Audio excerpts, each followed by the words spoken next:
Não assista a esse vídeo ainda se você não estiver bem sentado. Senão há grandes chances de, como naquele famoso ditado, lhe cair o c... da bunda. Dê só uma olhada nessa notícia aqui. Bolsonaro é ouvido na Papudinha, ouvido pela Polícia Federal, por chamar Lula de cachaça e associá-lo ao tráfico no alemão. E você pode ignorar completamente Bolsonaro dessa história. Se você não gosta dele, considere apenas que é um simples cidadão brasileiro tendo que prestar depoimento por ter chamado Lula de cachaça. Tem outras falas nessa história? Tem, mas um dos termos que consta no processo é cachaça. O primeiro ponto que precisa ser destacado aqui é o quanto é lastimável ver que a Polícia Federal, uma corporação tão respeitada por tantos anos aqui no Brasil, está sendo submetida a esse tipo de picuinha política por conta da militância que foi colocada por Lula em sua direção geral. Vale lembrar que foi a PF que investigou Lula lá atrás e encontrou indícios de crimes praticados por ele.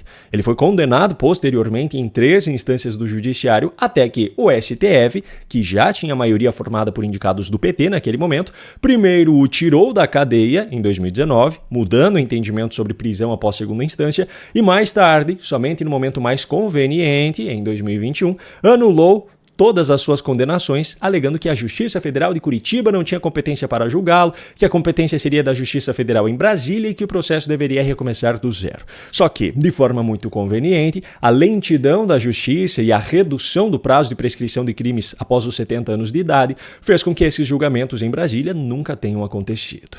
Por que eu estou contando essa história? Porque a Polícia Federal, assim como o próprio Judiciário brasileiro, nunca declarou que Lula é inocente. Mesmo assim, essa mesma corporação agora é submetida a esse tipo de situação.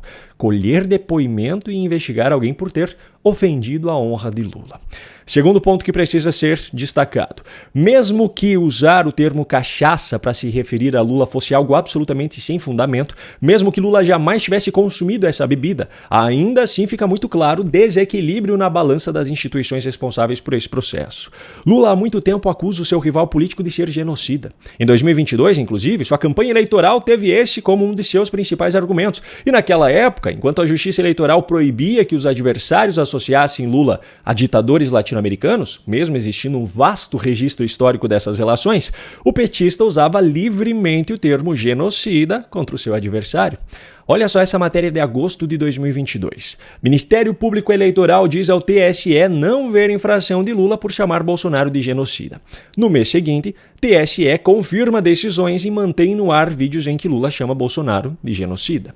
Mesmo após assumir a presidência, Lula continuou usando esse termo de forma desenfreada. E olha só que curioso. Em fevereiro de 2024, em uma entrevista concedida a Kennedy Alencar, ele estava fazendo acusações ao primeiro-ministro de Israel quando resolveu colocar Bolsonaro no mesmo balaio e disse isso aqui. Para isso é genocídio ou não é genocídio?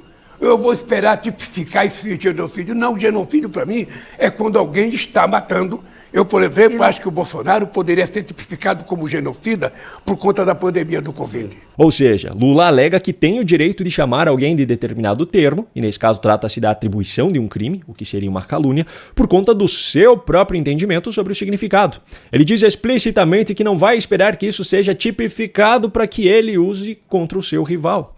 Seguindo essa lógica, qualquer cidadão brasileiro deveria ter também o direito de chamar Lula do termo que quisesse, desde que, dentro do seu próprio entendimento, esse adjetivo fizesse sentido.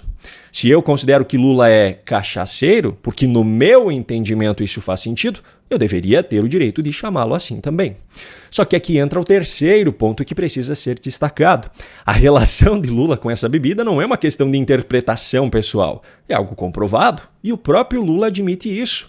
Além de algumas fotografias históricas que mostram ele consumindo a bebida, ele próprio nunca fez questão nenhuma de esconder que é consumidor.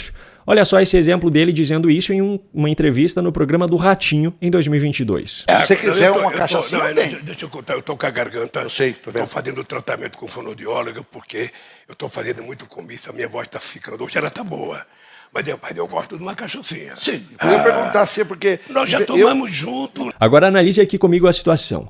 Lula pode chamar os outros do que quiser, com base no seu próprio entendimento, mas um cidadão não pode chamá-lo daquilo que ele próprio admite que é, senão as instituições brasileiras passam a investigar esse cidadão. Acabamos de entrar em ano eleitoral e a história de 2022 já começa a se repetir. Só que nesse caso, além da justiça eleitoral, nós estamos vendo a própria Polícia Federal sendo submetida a isso.